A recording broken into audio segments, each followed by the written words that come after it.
আচ্ছা, আমরা সবাই কি জানি যে আমাদের নাম্বার সিস্টেমের এভলিউশন কিভাবে হয়েছিল? শুরুটা করা যাক গণিত দিয়ে। গণিতের শুরুটা হয়েছিল মূলত এই ভৌত জগতে বিভিন্ন রাশি পরিমাপ করার উদ্দেশ্যে। যেমন ভূমি পরিমাপ করা, গ্রহের গতি প্রেডিকশন করা, ব্যবসা বাণিজ্যের ট্র্যাক রাখা ইত্যাদি বিভিন্ন কাজেই গণিতের ব্যাপক ব্যবহার ছিল। আমাদের নাম্বার সিস্টেমটিও ইনিশিয়ালি ছিল খুবই সিম্পল, অর্থাৎ আমাদের কাছে ছিল শুধুমাত্র natural numbers, which means 1, 2, 3, etc. দেন যখন শূন্য আবিষ্কার হয় তখন এই ন্যাচারাল নাম্বারস এবং শূন্য মিলে তৈরি হয় হোল নাম্বারস। দেন যখন নেগেটিভ নাম্বার আবিষ্কার হয় তখন নেগেটিভ নাম্বার, শূন্য এবং ন্যাচারাল নাম্বারস সব মিলে তৈরি হয় হচ্ছে ইন্টিজার। তারপর আমরা ইন্টিজার থেকে পাই রেশনাল নাম্বারস, অর্থাৎ যে নাম্বারগুলোকে ভগ্নাংশ আকারে প্রকাশ করা যায়। তো যেহেতু রেশনাল নাম্বার আছে সেহেতু ইরেশনাল নাম্বারও পাওয়া যাবে, অর্থাৎ যে নাম্বারগুলোকে আমরা ভগ্নাংশের মাধ্যমে প্রকাশ করতে পারি না, যেমন square root of 2, pi, etcetera. Then এই সমগ্র রেশনাল এবং ইরেশনাল নাম্বারগুলোকে মিলে তৈরি হয় রিয়েল নাম্বারস। তার মানে বলা যায় যে আমাদের কাছে ইতিমধ্যেই অনেক অনেক সংখ্যা আছে, যেমন এই রেশনাল নাম্বারস, এর মধ্যে পড়ে হচ্ছে নেগেটিভ নাম্বারস, 0, ন্যাচারাল নাম্বারস, তারপর আছে ইরেশনাল নাম্বারস। সো মোটামুটি সবই কভার করা আমাদের শেষ, এবং এ দিয়ে গণিতের কাজ ভালোই চলছিল। তাহলে এখন আমাদের প্রশ্ন যে এত কিছুই যেহেতু আছে আর কি লাগে? আরও একটি নাম্বার তখনই প্রয়োজন হয় যখন একটি সমস্যা আবিষ্কৃত হয়, আর এই সমস্যাটি ওই সময়ে সমাধান করা অসম্ভব বলে মনে হচ্ছিল। এটি সমাধান করার একমাত্র উপায় ছিল বাস্তব জগৎ থেকে গণিতকে আলাদা করা, বীজগণিত থেকে জ্যামিতিকে বিভক্ত করা এবং নতুন সংখ্যার উদ্ভাবন করা। এই সংখ্যাগুলো ছিল এতই কল্পনাপ্রসূত যে এর নাম দিয়ে দেওয়া হয় কাল্পনিক। কিন্তু আইরনিক্যালি 400 বছর পর এই কাল্পনিক সংখ্যাগুলোই আমাদের বাস্তব মহাবিশ্বের শ্রেষ্ঠ ভৌততত্ত্বসমূহের প্রাণ হিসেবে প্রকাশিত হয়। তো আমরা এখন সমস্যাটি দেখি। সমস্যাটি দেখতে ছিল খুবই সিম্পল। x² + 1 = 0।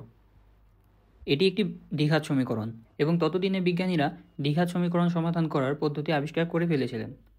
কিন্তু তারপরেও এটি সমাধান করা যাচ্ছিল না, কারণ বিজ্ঞানীরা দেখলেন যে আমাদের যে বাস্তব সংখ্যা বা রিয়েল নাম্বার সিস্টেম, তার মাঝে এমন কোনো সংখ্যা এক্সিস্ট করে না যা এই এক্সের জায়গায় বসালে আমরা এই লেফট হ্যান্ড সাইডকে 0 বানাতে পারবো। অর্থাৎ এই সমীকরণের সমাধান আমাদের এক্সিস্টিং নাম্বার সিস্টেম দিয়ে পসিবল হচ্ছিল না। এই সমীকরণটির সমাধান আসে x = ±√(-1), যেই সংখ্যাটি আমাদের এক্সিস্টিং নাম্বার সিস্টেমে অন্তর্ভুক্ত না। তো বিজ্ঞানীরা ধরে নেন যে আচ্ছা ঠিক আছে, আমাদের এই সমস্যার সমাধান হচ্ছে কাল্পনিক। কিন্তু এই সমস্যাটি আরও বড় হয় যখন ক্রমান্বয়ে এমন সমীকরণের আবিষ্কার হতে থাকে যেগুলোর মূল কাল্পনিক।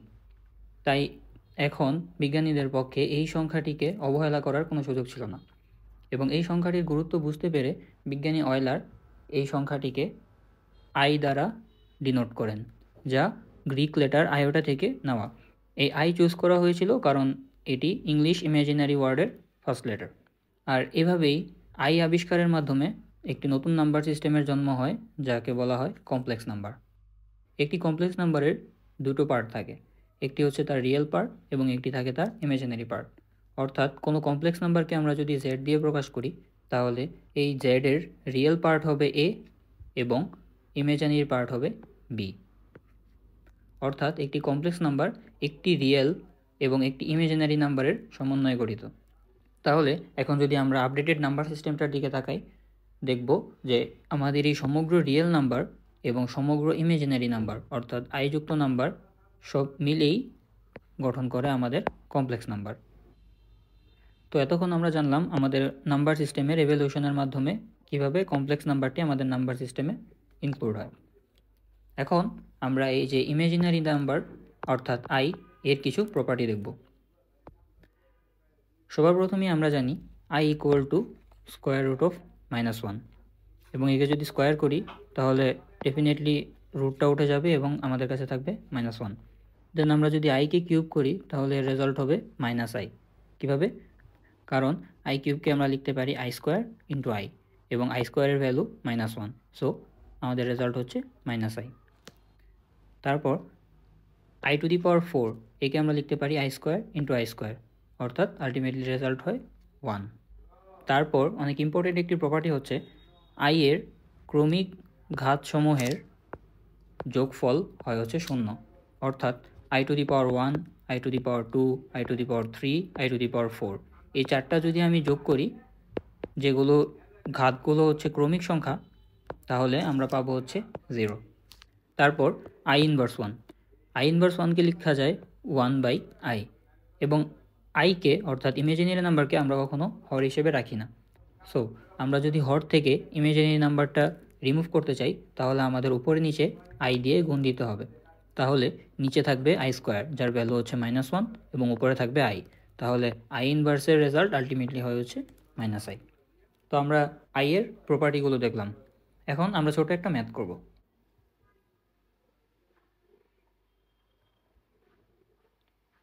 তো আমাদের প্রশ্ন হচ্ছে এটা।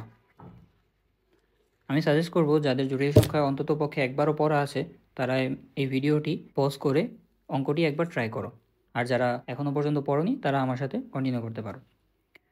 সো এখানে আমরা দেখতে পাচ্ছি যে আই এর অনেক বড় বড় ঘাত সম্বলিত কিছু রাশি আছে, তার যোগফল আছে, এবং নিচেও সেম। এখানে আমরা দেখতে পাচ্ছি যে ঘাতগুলোর মাঝে পাওয়ারের ডিফারেন্স কত? ডিফারেন্স হচ্ছে 2, এবং নিচেও সেম, ঘাতের ডিফারেন্স হচ্ছে 2।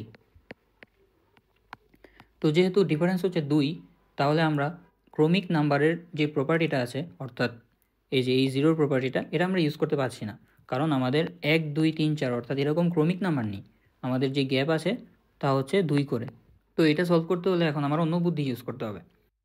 আমি অলরেডি অবজার্ভ করেছি যে এই নাম্বারগুলো অর্থাৎ এই ঘাতগুলোর মাঝে ডিফারেন্স হচ্ছে 2, এবং উপরে নিচে সেম, অর্থাৎ উপরেও 2 করে কমেছে, নিচেও 2 করে কমছে। তার মানে আমি যদি কোনো একটা টার্ম এখান থেকে কমন নেই, আর এখান থেকেও কোনো একটা টার্ম কমন নিই, অর্থাৎ উপরেও একটা টার্ম কমন নিই, নিচে একটা টার্ম কমন নিই, তারপর আমি যে রেস্ট টার্মগুলো থাকবে ওই টার্মগুলো কাটাকাটি যাওয়ার একটা সম্ভাবনা পাবো। অর্থাৎ আমি যা বলতে চাচ্ছি তা হলো, যদি আমি উপর থেকে i⁻584 কমন নিই, তাহলে আমার কাছে কি থাকে? আমার কাছে প্রথমেই থাকবে i⁻8 plus i⁻6 plus i⁻4 plus i² plus i, তাই না? তো এটা গেল লব। এখন আমরা হরেও আমরা এখান থেকে i⁻574 কমন নিব। তাহলে আমি দেখতে পাবো যে আমার যে টার্মগুলো থাকে সেগুলো হুবহু সেম, অর্থাৎ i⁻8, i⁻6 plus i⁻4 plus i² plus i। এখন উপর নিচ থেকে আমি এই টার্মটা ক্যান্সেল আউট করতে পারি, এবং আমার রাশিটি সিম্পলি থাকে হচ্ছে i⁻584 বাই i⁻574, অর আমরা এটাকে লিখতে পারি i⁻10। এখন i⁻10 মানে আমরা লিখতে পারি i⁻4 into i⁻4 into i²। আমরা জানি i⁻4 এর ভ্যালু হচ্ছে 1, সো 1 ইন্টু 1 ইন্টু -1, সো আমাদের আলটিমেটলি এই ম্যাথের আনসার হচ্ছে -1। সো আমি যদি আবার ব্রিফ করি, আমার প্রথম অবজারভেশনটা ছিল যে এখানে পাওয়ার কমছে 2 করে, এবং উপরে নিচে সেম কেস। তো যেহেতু উপরে নিচে সেম কেস, তার মানে উপরে নিচে থেকে কোনো টার্ম কাটাকাটি যাওয়ার সম্ভাবনা আমার আছে, এবং সেটা বানানোর জন্য আমি এখান থেকে সবচেয়ে যে লোয়েস্ট পাওয়ারের টার্মটা আছে, অর্থাৎ লব থেকে লোয়েস্ট যে পাওয়ারটা আছে তাকে আমি কমন নিলাম। কমন নিয়ে আমি কিছু টার্ম পেলাম। একইভাবে আমি হর থেকেও একটা টার্ম কমন নিয়ে, অর্থাৎ লোয়েস্ট পাওয়ারের টার্মটা কমন নিয়ে দেখলাম যে আমার কাছে সেম টার্মগুলো এসে পড়ছে। তারপর আমি উপর নিচ থেকে ক্যান্সেল আউট করে দিলাম, দেন আমার কাছে থাকলো এতটুকু, এবং একে সিম্পলিফাই করার পর আমি পাচ্ছি i⁻10। এখন আমরা i এর প্রপার্টি অনুযায়ী আমরা শুধু i এর 4টা ভ্যালু জানি, অর্থাৎ i², i³ এবং i⁻4। সো আমাদের কাছে আলটিমেটলি i এর পাওয়ার যতই আসুক, আমরা এই 4টি পাওয়ারের মধ্যে একে বিভক্ত করার চেষ্টা করব, এবং করা যায়। আর করা গেলে আমাদের সুবিধা হচ্ছে যে আমরা এর ভ্যালুগুলো অলরেডি জানি। তো আমি i⁻10কে কীভাবে লিখতে পারি? i⁻10কে আমি লিখতে পারি i⁻4, i⁻4, i²। আর i⁻4 এর ভ্যালু যেহেতু আমি জানি এবং i² এর ভ্যালু আমি জানি, সো আমি আমার রেজাল্টটা পেয়ে যাব। এই ম্যাথগুলো ক্যালকুলেটরেও খুব সহজেই সলভ করা যায়। তোমরা যারা জানো তাহলে তো ভালো, আর যদি না জানো তাহলে ইউটিউবে অনেক প্লেলিস্ট পেয়ে যাবা। সো এটা গেল হচ্ছে আমাদের এর প্রপার্টি সম্বলিত ছোট একটি ম্যাথ। তারপর আমরা চলে যাব হচ্ছে জেড অর্থাৎ কমপ্লেক্স নাম্বারের প্রপার্টিগুলোর উপর। তো প্রথমেই আমরা দুটো জটিল সংখ্যা ধরে নেব। প্রথমটি হচ্ছে Z1 এবং দ্বিতীয়টি হচ্ছে Z2। Z1 হচ্ছে A1 প্লাস IB1, Z2 হচ্ছে A2 প্লাস IB2। এখন summation property simply Z1 plus Z2, এবং Z1 প্লাস Z2 করলে আমাদের যে রিয়েল পার্ট তা একসাথে যোগ হবে এবং ইমাজিনারি পার্ট অর্থাৎ আই কমন নিয়ে বাকি পার্টটুকু আলাদাভাবে যোগ হবে। এটাই হচ্ছে সামেশন প্রপার্টি।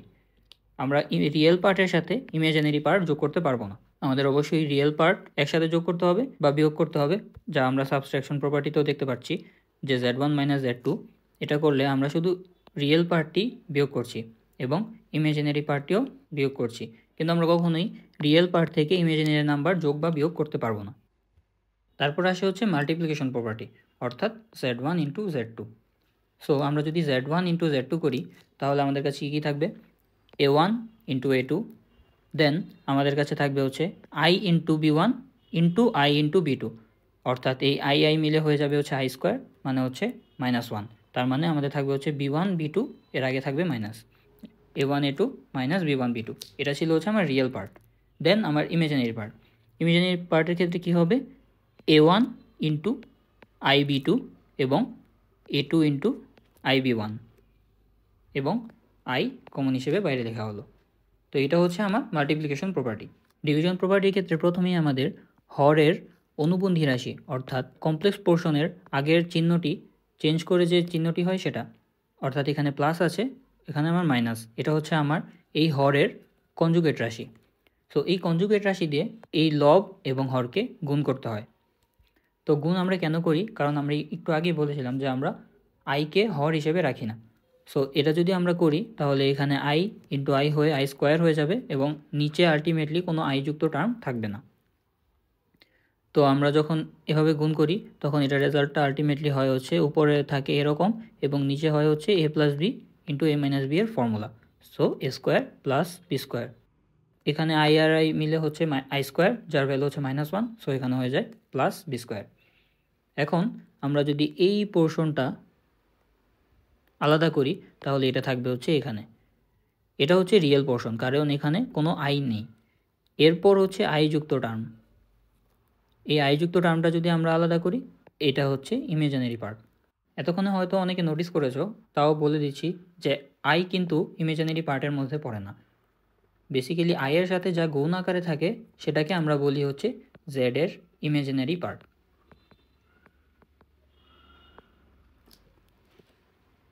সো এতক্ষণ আমরা দেখলাম হচ্ছে জেড এর প্রপার্টি অর্থাৎ কমপ্লেক্স নাম্বারের কিছু প্রপার্টি।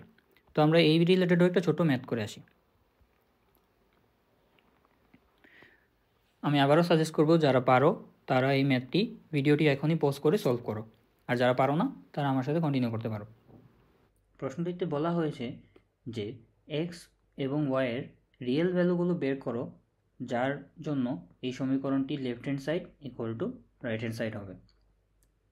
অর্থাৎ আমাকে এক্স আর ওয়াইয়ের ভ্যালু বের করতে হবে এবং সেটা অবশ্যই রিয়েল হতে হবে, যেই ভ্যালুগুলোর জন্য এই সমীকরণটি স্যাটিসফাই করে। তো আমাদের যখনই কোনো কমপ্লেক্স ইকুয়েশন দেখব আমাদের সবার প্রথম অ্যাপ্রোচ হবে হচ্ছে ওটাকে সিম্পলিফাই করা। সিম্পলিফাই কীভাবে করব, আমরা রিয়েল পার্টগুলো একসাথে লিখব এবং ইমাজিনারি পার্টগুলো একসাথে লিখব। অর্থাৎ লেফট হ্যান্ড সাইড যদি আমি লিখি তাহলে হবে হচ্ছে x⁴ মাইনাস 3x স্কোয়ার, এটা হচ্ছে আমার রিয়েল পার্ট, এবং লেফট হ্যান্ড সাইডের ইমাজিনারি পার্ট হচ্ছে plus 2x minus Y into I, এটা গেল হচ্ছে আমার লেফট হ্যান্ড সাইড। এখন রাইট হ্যান্ড সাইডেও আমি সেমভাবে রিয়েল এবং ইমাজিনারি পোর্শনকে আলাদা করব।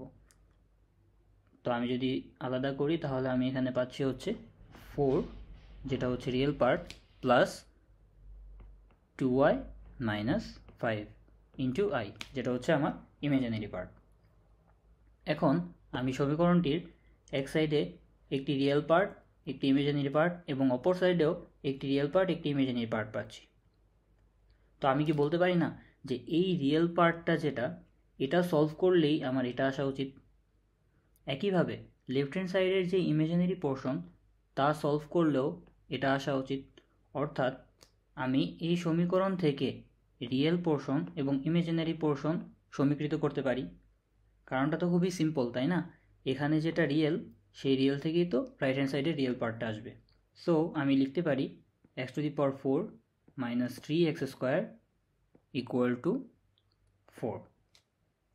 তো এখান থেকে আমি এক্সের ভ্যালু ইজিলি পেয়ে যাব। এক্সের দুটো ভ্যালু আসে যা হচ্ছে +-2। এগেইন আমি যদি সেকেন্ড ইকুয়েশন লিখি তা হবে হচ্ছে 2x - y = 2y - 5।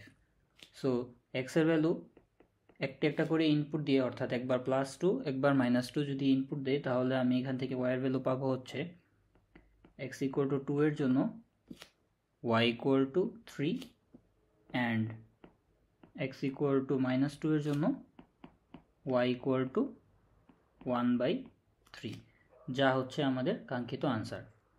x এবং y এর এই রিয়েল ভ্যালুগুলো দিয়েই এই সমীকরণটি সিদ্ধ হবে। তো এতক্ষণ আমরা কাগজে কলমে ম্যাথ করলাম, কিন্তু আমরা কিছু ফিল করতে পারিনি, তাই না? তো আমাদের একটা প্রশ্ন থাকতেই পারে যে আচ্ছা, এই জিনিসগুলোকে আমরা কোনোভাবে ভিজুয়ালাইজ করতে পারি না যাতে আমরা বেশি ভালোভাবে জিনিসগুলো বুঝতে পারি? উত্তর হচ্ছে হ্যাঁ, অবশ্যই আমরা এগুলো ভিজুয়ালাইজ করতে পারি, এবং সেগুলো আমি অ্যানিমেশনের মাধ্যমে দেখানোর চেষ্টা করব। শুরুতেই আমরা দেখব হচ্ছে কমপ্লেক্স নাম্বারের গ্রাফিক্যাল রিপ্রেজেন্টেশন। যে কোনো কমপ্লেক্স নাম্বারকে আমরা একটি কমপ্লেক্স প্লেনে স্থাপন করতে পারি। কমপ্লেক্স প্লেন হলো এমন একটি অক্ষ ব্যবস্থা যার এক্স অক্ষ বরাবর থাকবে বাস্তব অংশ এবং ওয়াই অক্ষ বরাবর থাকবে অবাস্তব অংশ। এবার আমি যদি এখানে 3 + 3i কমপ্লেক্স নাম্বারটিকে প্লট করতে চাই, তাহলে সিম্পলি এখানের 3,3 বিন্দুটি হবে আমার কাঙ্ক্ষিত জটিল সংখ্যা। এভাবে আমরা চাইলে যে কোনো জটিল সংখ্যাকে কমপ্লেক্স প্লেনে ভিজুয়ালাইজ করতে পারি। ব্যাপারটি খুবই সিম্পল, আমরা গ্রাফে যেভাবে বিন্দু বসাই ঠিক সেভাবেই, কিন্তু এখানে অক্ষটি থাকবে ভিন্ন। একটি অক্ষ থাকবে বাস্তব অক্ষ এবং আরেকটি অক্ষ থাকবে অবাস্তব অক্ষ। এবার আমরা জটিল সংখ্যার মডুলাস এবং আর্গুমেন্ট দেখব। কোনো জটিল সংখ্যার মডুলাস এবং আর্গুমেন্টও কিন্তু আমরা চাইলে কমপ্লেক্স প্লেনে ভিজুয়ালাইজ করতে পারি। কোনো জটিল সংখ্যার মডুলাস হচ্ছে ওই সংখ্যাটি মূল বিন্দু হতে যে দূরত্বে অবস্থান করে, যা আমরা দুইটি বিন্দুর দূরত্ব বের করার সূত্র দিয়ে খুব সহজেই বের করতে পারি। আর আর্গুমেন্ট হচ্ছে আমাদের জটিল সংখ্যাটি বাস্তব অক্ষের সাথে ঘড়ির কাঁটার বিপরীত দিকে কত কোণে অবস্থান করছে, সেই কোণের পরিমাপটাই হচ্ছে আমাদের আর্গুমেন্ট। জটিল সংখ্যাকে যখন কার্তেশীয় থেকে পোলার ফর্মে নিয়ে যাওয়া হয় তখন মডুলাস এবং আর্গুমেন্ট ব্যবহার করা হয়। এবার আমরা দেখব হচ্ছে জটিল সংখ্যার মাল্টিপ্লিকেশন। এখানে z একটি জটিল সংখ্যা এবং m আরেকটি জটিল সংখ্যা। আমরা পর্যায়ক্রমে zকে m দিয়ে গুণ করতে থাকব, তারপর পরিবর্তিত যে বিন্দুগুলো আছে তার সঞ্চারপথ আঁকব। তো এই সঞ্চারপথটা যদি আমরা নোটিস করি তাহলে দেখতে পাবো যে সঞ্চারপথটি মূল বিন্দুর চারপাশে রোটেট করছে। জটিল সংখ্যার এই রোটেশন প্রপার্টিটা ইঞ্জিনিয়ারিং এবং ফিজিক্সের ক্ষেত্রে খুবই গুরুত্বপূর্ণ। এই রোটেশনটি আরেকটু ক্লিয়ার করার জন্য আমি আরেকটা অ্যানিমেশন রেখেছি। এই অ্যানিমেশনে যদি আমরা খেয়াল করি তাহলে আমরা দেখতে পাবো একটি জটিল সংখ্যা zকে আরেকটি জটিল সংখ্যা i দিয়ে পর্যায়ক্রমে গুণ করা হচ্ছে। এখন তোমাদের মধ্যে প্রশ্ন আসতে পারে, i কি জটিল সংখ্যা? i তো একটি কাল্পনিক সংখ্যা, জটিল সংখ্যা হতে হলে তো রিয়েল পার্ট এবং ইমাজিনারি পার্ট দুইটা জিনিস লাগে। উত্তর হচ্ছে হ্যাঁ, iও একটি জটিল সংখ্যা, আর এই জটিল সংখ্যার রিয়েল পোর্শন হচ্ছে 0, অর্থাৎ এই জটিল সংখ্যাটি হচ্ছে purely imaginary complex number. So iকেও একটি জটিল সংখ্যা বলা যায়। তো আমরা যেখানে ছিলাম যে আমরা এই zকে i দিয়ে গুণ করব। তো গুণ করার পর আমরা যদি পরিবর্তিত বিন্দুগুলোর সঞ্চারপথ খেয়াল করি তাহলে দেখব প্রতিবার i দিয়ে গুণ করার কারণে আমরা যে নতুন বিন্দু পাচ্ছি তা পূর্বের বিন্দু থেকে 90 ডিগ্রি শিফট হয়েছে, এবং এভাবে শিফট হতে হতে আলটিমেটলি বিন্দুটি একটি রোটেশন সম্পন্ন করে আবার নিজের পূর্বের অবস্থানে ফিরে আসে। এই অ্যানিমেশনটিতে দুটি বিষয় খুবই গুরুত্বপূর্ণ। প্রথমটি হচ্ছে কোনো জটিল সংখ্যাকে আমরা যদি i দিয়ে গুণ করি তাহলে সেই জটিল সংখ্যার মডুলাসে কোনো পরিবর্তন হয় না, কিন্তু আর্গুমেন্ট 90 ডিগ্রি শিফট হয়। এটি আমাদের একাডেমিকেও অনেক কাজে লাগে। আর দ্বিতীয়টি হচ্ছে অ্যাপ্লিকেশন রিলেটেড, অর্থাৎ যে কোনো প্র্যাকটিক্যাল রোটেশন। ধরো সাপোজ মোটর যে ঘুরছে এই রোটেশনটা যদি তুমি ইনসাইট পেতে চাও তাহলে তোমার কমপ্লেক্স নাম্বারের সাহায্য নিতে হবে। তো এই গেল কমপ্লেক্স নাম্বারের কিছু বেসিক অপারেশনের ভিজুয়াল রিপ্রেজেন্টেশন। তো এখন আমাদের সরল মনের একটি সরল প্রশ্ন যে ভাই সবই তো বুঝলাম, কিন্তু এই ছাতার মাথা আসলে কোথায় ব্যবহার হয়? আমরা তো এখনও সেটাই জানি না। আমাদেরকে কিছু প্র্যাকটিক্যাল অ্যাপ্লিকেশনস দেখান। চলো আমরা এবার কিছু প্র্যাকটিক্যাল অ্যাপ্লিকেশন সম্পর্কে জানার চেষ্টা করি। আমি এখানে কিছু অ্যাপ্লিকেশনের নাম উল্লেখ করেছি, যার আমি পরবর্তীতে গ্রাফ দিয়ে একটু ভিজুয়ালাইজ করানোর চেষ্টা করব। কিন্তু এগুলো নিয়ে ডিটেলস বলা সঙ্গত কারণেই সম্ভব না, কারণ এগুলো অনেক ডিটেলড টপিক, আর তুমি এগুলো যদি একটা টপিক নিয়ে ঘাঁটতে যাও দেখবা মাল্টিপল প্লেলিস্ট পেয়ে যাবা।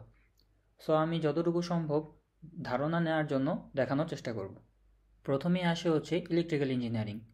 ইলেকট্রিক্যাল ইঞ্জিনিয়ারিংয়ে অল্টারনেটিং কারেন্ট বা এসি সার্কিটের মাঝে ইম্পিডেন্স, ভোল্টেজ, কারেন্ট এসব জিনিসকে প্রকাশ করতে কমপ্লেক্স নাম্বার বহুল প্রচলিত। এছাড়াও সার্কিট ডিজাইন এবং অ্যানালিসিসের ক্ষেত্রে যে ফেজরের কনসেপ্ট ইউজ হয় সেখানেও কমপ্লেক্স নাম্বার মুখ্য ভূমিকা পালন করে। এই অ্যানিমেশনটিতে দুটি ভেক্টর এবং তাদের রেজাল্টেন্ট ভেক্টর দেখানো হয়েছে, যা ফেজরকে রিপ্রেজেন্ট করে। যদি এক কথায় বলতে চাই, ফেজর হচ্ছে এমন ভেক্টর যা একটি কনস্ট্যান্ট অ্যাঙ্গুলার ভেলোসিটি নিয়ে মূল বিন্দুর অ্যারাউন্ড রোটেট করে, এবং এই অপারেশনগুলোর জন্য কমপ্লেক্স নাম্বার ব্যবহৃত হয়। তারপর আসা যাক সিগন্যাল প্রসেসিং নিয়ে। অ্যানিমেশনটিতে মূলত সিগন্যালের ফুরিয়ার ট্রান্সফরমেশন দেখানো হয়েছে।